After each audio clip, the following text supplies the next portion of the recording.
हर स्वस्थ वयस्क में यौन संबंध बनाने की स्वाभाविक जिज्ञासा और इच्छा होती है।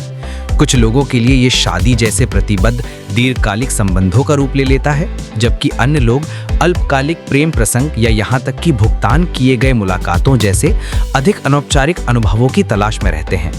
इन इच्छाओं को पूरा करने के लिए कई लोग यात्रा करते हैं, चाहे विदेश में हो या अपने ही देश में, जिसे आमतौर पर यौन पर्यटन कहा जाता है। हाल ही में इस प्रकार के पर्यटन का केंद्र बनकर उभरा एक शहर कार्टाजेना है, जो कोलंबिया के उत्तरी कैरिबियन तट पर स्थित है। अपनी लुभावनी औपनिवेशिक वास्तुकला, जीवंत नाइट लाइफ, किफायती स्थानीय भोजन और मनोरम समुद्री तटों के लिए जाना जाने वाला कार्टाजेना वयस्क मनोरंजन के केंद्र के रूप में भी अपनी प्रतिष्ठा बढ़ा रहा है। कई मीडिया संस्थानों ने इसे एक ऐसे शहर के रूप में चित्रित किया है जहां कुछ भी हो सकता है, जो यौन पर्यटन के एक केंद्र के रूप में इसकी छवि को रेखांकित करता है। गौरतलब है कि कोलंबिया में यौन कार्य कानूनी है। 2002 से व्यक्तियों को इस पेशे में शामिल होने की अनुमति दी गई है, जिसके परिणाम स्वरूप पिछले 2 दशकों में कोलंबिया और आसपास के देशों से महिलाओं का लगातार आना जारी रहा है।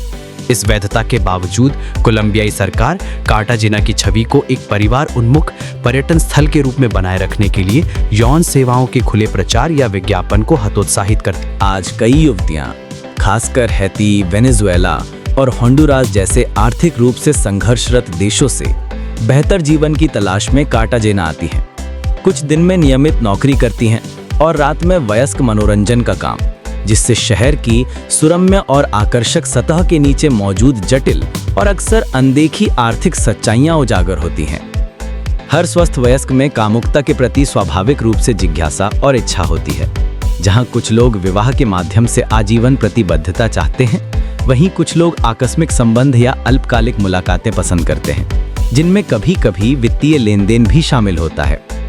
इन इच्छाओं को पूरा करने के लिए कई लोग यात्रा करना पसंद करते हैं, चाहे वो अपनी सीमाओं के भीतर हो या विदेश में। एक ऐसी घटना जिसे अब व्यापक रूप से यौन पर्यटन के रूप में मान्यता प्राप्त है। दुनिया के कई हिस्सों में इस प्रकार का पर्यटन अवैध बना रहता है या स्थानीय अधिकारियों द्वारा इसे बड़े पैमाने पर अनदेखा किया जाता है। वयस्क पर्यटन आमतौर पर यौन सेवाओं में शामिल होने या उन्हें खरीदने के उद्देश्य से, चाहे घरेलू हो या विदेशी, यात्रा को संदर्भित करता है। यह घटना विकासशील क्षेत्रों में विशेष रूप से आम है, जहां आर्थिक संघर्ष अक्सर पर्यटन से जुड़े होते हैं, जिससे इसे स्थानीय अर्थव्यवस्था का एक विवेकपूर्ण लेकिन प्रभावशाली पहलू बन जाता है। इस संबंध में सबसे अधिक चर्चित स्थलों में से एक है कार्टाजेना, जो कोलंबिया के कैरिबियन तट पर स्थित एक तटीय शहर है। अपनी अद्भुत औपनिवेशिक वास्तुकला, जीवंत वातावरण और खूबसूरत समुद्र तटों के लिए प्रसिद्ध कार्टाजेना ने अपने वयस्क उन्मुख पर्यटन परिदृश्य के लिए बढ़ती प्रतिष्ठा अर्जित की है। कई मीडिया रिपोर्टों ने इसे एक ऐसी जगह के रूप में वर्णित किया है जहां कुछ भी चलता है, जिससे पता चलता है कि यौन केंद्रित पर्यटन चुपके से शहर की समकालीन पहचान का हिस्सा बन गया है। ये ध्यान रखना जरूरी है कि कोलंबिया में यौन कार्य कानूनी है। 2002 से व्यक्तियों को इस पेशे में भाग लेने की अनुमति दी गई है, जिसने पिछले 2 दशकों में देश भर और पड़ोसी देशों से कई महिलाओं को आकर्षित किया है। कई युवतियां, खासकर हैती, वेनेजुएला और होंडुरास जैसे आर्थिक रूप से पिछड़े देशों से बेहतर संभावनाओं की तलाश में कार्टाजेना आती हैं। कुछ महिलाएं दिन में नियमित नौकरी के साथ रात में वयस्क सेवा कार्य भी करती हैं, जिससे शहर के पोस्टकार्ड परफेक्ट आकर्षण के पीछे छिपी जटिल सामाजिक और आर्थिक वास्तविकताओं का पता चलता है। जैसे जैसे रात होती है, कार्टाजेना में एक बदलाव आता है। दिन में पर्यटकों का स्वागत करने वाला जीवंत, धूप से जगमगाता शहर अंधेरा होने के बाद एक अधिक विवेकपूर्ण और उत्तेजक माहौल में बदल जाता है। दिखाई देने वाली सड़कों के दृश्य से परे एक छिपा हुआ network online platform, social media और निजी एजेंसियों के माध्यम से चुपचाप काम करता है, जो खुले प्रलोभन के बजाय अधिक नियंत्रित और निजी तरीके से एस्कॉर्ट सेवाएं प्रदान करता है। जब अंधेरा छा जाता है तो शहर की लय बदल जाती है। नए चेहरे सामने आते हैं। स्थानीय लोग, पर्यटक और नाइट लाइफ के शौकीन सभी कार्टाजेना के रात्रिकालीन आकर्षण की ओर आकर्षित होते हैं। इनमें कई अमेरिकी और कनाडाई पुरुष भी शामिल हैं, जो अक्सर वयस्क मनोरंजन और पलायनवाद की तलाश में यहाँ आते हैं। कार्टाजेना की सड़कें रंगों और आकर्षण से सराबोर थीं। भव्य औपनिवेशिक इमारतों, जीवंत भित्ति चित्रों और स्थानीय लोगों व पर्यटकों के खुशनुमा मेल से सजी थीं। शहर ऊर्जा से सराबोर था। सुरक्षा और जीवंतता का एहसास बिखेर रहा था। हर कोने में रेहड़ी पटरी वाले भरे पड़े थे, जूते पॉलिश करते पुरुष, झटपट चित्र बनाते पुरुष और पुरानी कारों में पर्यटकों को पुरानी यादों की सैर कराते पुरुष। पहली नज़र में ये सब एक चहल पहल वाले कैरेबियाई शहर के लिए बिल्कुल सामान्य लग रहा था। फिर भी करीब से देखने पर एक सूक्ष्म और अधिक जटिल पहलू सामने आया। चहल पहल वाली दुकानों के साथ साथ गहरे नीले रंग के एप्रन पहने कई महिलाएं छोटे सैलून के बाहर खड़ी थीं और राहगीरों का गर्मजोशी से मुस्कुराकर स्वागत कर रही थीं। जल्द ही यह स्पष्ट हो गया कि इनमें से कुछ प्रतिष्ठान सिर्फ सौंदर्य सेवाओं से कहीं ज़्यादा प्रदान करते थे, जो कार्टाजेना के जीवंत मुखौटे के भीतर एक गुप्त अंतर्निहित दुनिया की ओर इशारा करता था। कार्टाजेना के लोग असाधारण रूप से गर्मजोशी और स्वागत करने वाले हैं, जिससे एक ऐसा माहौल बनता है जो जीवंत और सुरक्षित दोनों लगता है। मोटरसाइकिल पर सवार पुलिस अधिकारी सड़कों पर गश्त लगाते हैं, व्यवस्था बनाए रखते हैं और जन सुरक्षा सुनिश्चित करते हैं। हालांकि शहर में वयस्क सेवाएं कानूनी हैं, फिर भी अधिकारी उत्पीड़न, शोषण या दुर्व्यवहार को रोकने के लिए सतर्क रहते हैं। कानून प्रवर्तन अधिकारी यह सुनिश्चित करने के लिए कड़ी निगरानी रखते हैं कि सभी यौनकर्मी कानूनी उम्र की हों और अपनी इच्छा से काम कर रही हों।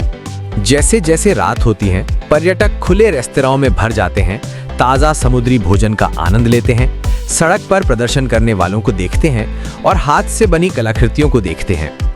लेकिन जैसे जैसे शाम गहराती है, शहर का रंग रूप धीरे धीरे बदलता जाता है। परिवार अनुकूल गतिविधियां कम होती जाती हैं और सड़कों पर एक अलग ही ऊर्जा का संचार होने लगता है। कुछ स्थानीय लोग और पर्यटक घर लौट जाते हैं तो कुछ देर रुक जाते हैं, कुछ संगति की तलाश में तो कुछ अवसर की तलाश में। कई महिलाएं अपनी जीविका भोजन या नृत्य से नहीं, बल्कि कार्टाजेना के रात्रिकालीन आकर्षण का अनुभव करने आने वाले उत्तरी अमेरिकी पर्यटकों को कामुक संगति प्रदान करके कमाती हैं। कार्टाजेना में कुछ लोग संगठित आपराधिक नेटवर्क के अंतर्गत काम करते हैं, जो आकर्षण और चालाकी का इस्तेमाल करके अनजान विदेशी पुरुषों को निशाना बनाते हैं। रिपोर्टों से पता चलता है कि कुछ महिलाएं अमीर पर्यटकों को लुभाती हैं, उन्हें खूब शराब पीने के लिए प्रोत्साहित करती हैं और बाद में उन्हें लूटती या उनसे जबरन वसूली करती हैं। यह एक स्पष्ट अनुस्मारक है कि कार्टाजेना की चकाचौंध भरी नाइट लाइफ और उत्सवी ऊर्जा के पीछे एक छिपी हुई काली सच्चाई छिपी है, जिसे ज्यादातर पर्यटक कभी नहीं देख पाते। समुद्र तट निस्संदेह कार्टाजेना का सबसे बड़ा आकर्षण है। सुनहरी रेत, गर्म पानी और मनमोहक सूर्यास्त। लेकिन तटरेखा के पार शहर अप्रत्याशित और कभी-कभी खतरनाक भी हो सकता है। भ्रष्टाचार और अपराध रोजमर्रा की जिंदगी का हिस्सा बने हुए हैं और यहाँ तक कि पुलिस भी हमेशा भरोसेमंद नहीं होती।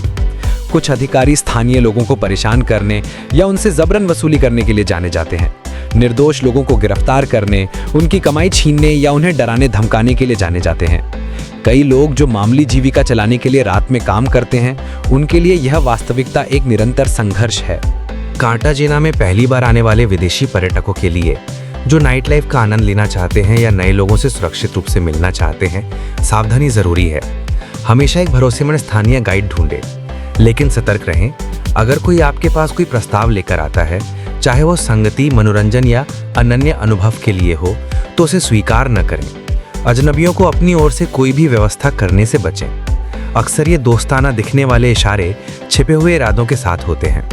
एक बार मान जाने के बाद अगर आप सहयोग करने से इनकार करते हैं, तो पैसे की मांग या ब्लैकमेल की धमकियां मिल सकती हैं। कार्टाजेना सचमुच एक अद्भुत शहर है, जीवंत, रंगीन और संस्कृति और विविधता से भरपूर।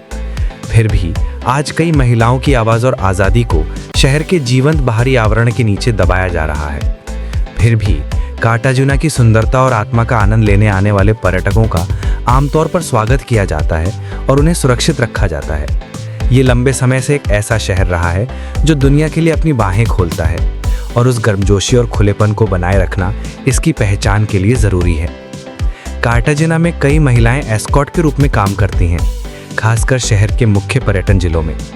आकर्षक परिधानों में अकेले घूमती एक महिला अक्सर इस विवेकहीन लेकिन फलती फूलती अर्थव्यवस्था में भागीदारी का संकेत देती है। उनसे संपर्क करना आमतौर पर आसान होता है। वे मिलनसार, सीधी सादी और अपने पेशे को स्वीकार करने से नहीं डरते। उनका काम चुपचाप कार्टाजेना के पर्यटन आधारित अर्थव्यवस्था के एक बड़े हिस्से को ऊर्जा देता है। Massage parlour, hotel, guest house, bar, night club और यहाँ तक कि ब्यूटी सलून भी इस उद्योग से होने वाले धन प्रवाह से लाभान्वित होते हैं। इनमें से बड़ी संख्या में महिलाएं दूसरे देशों से आती हैं और अपने परिवारों का भरण पोषण करने के लिए घर पैसे भेजती हैं। हालांकि बहुत कम लोग अपनी इच्छा से इस क्षेत्र में आते हैं। गरीबी और सीमित अवसर इसके मुख्य प्रेरक कारक हैं, जो शिक्षा की कमी और गहरी आर्थिक असमानता जैसी बाधाओं से और भी बढ़ जाते हैं। कई महिलाएं एकल माताएं, प्रवासी या अफ्रीकी कैरिबियाई मूल की महिलाएं हैं, जो एक ऐसी व्यवस्था में जीवित रहने के लिए हर संभव प्रयास कर रही हैं, जिसमें उनके लिए बहुत कम विकल्प हैं। कार्टाजेना के लोगों के बीच यौन पर्यटन के बारे में राय बहुत विभाजित है। कुछ लोग इसे आय का एक महत्वपूर्ण स्रोत मानते हैं, जो कई स्थानीय परिवारों का भरण पोषण करता है, जबकि अन्य का मानना है कि ये शहर के नैतिक और सांस्कृतिक मूल्यों को कमजोर करता है। एक ऐसे समाज में जहां कैथोलिक परंपराएं प्रभावशाली बनी हुई हैं, यौन कार्य एक भारी सामाजिक कलंक के रूप में बना हुआ है, खासकर पुरानी पीढ़ियों के बीच। हालांकि युवा निवासी अक्सर इसे आधुनिक शहरी जीवन का एक सामान्य हिस्सा मानते हैं, जो कामुकता और अस्तित्व के प्रति बदलते दृष्टिकोण को दर्शाता है। कार्टाजेना में यौन पर्यटन एक नैतिक बहस से कहीं अधिक है। ये गरीबी, प्रवास, लैंगिक असमानता और अस्पष्ट कानूनों के एक जटिल अंतर संबंध का प्रतिनिधित्व करता है। सार्थक बदलाव लाने के लिए सरकारों को गहरे मुद्दों का सामना करना होगा। शिक्षा, रोजगार और समानता के लिए वास्तविक रास्ते बनाने होंगे। तभी कार्टाजेना अपने समृद्ध इतिहास और जीवंत भावना के साथ अपने छिपे हुए संघर्षों के लिए नहीं, बल्कि उस प्रकाश और लचीलेपन के लिए प्रसिद्ध होगा जो इसे परिभाषित करते हैं। अगर आप ऐसी और कहानियां सुनना चाहते हैं तो इस वीडियो को लाइक और हमारे चैनल को सब्सक्राइब करना ना भूलें। अगले वीडियो में मिलते हैं।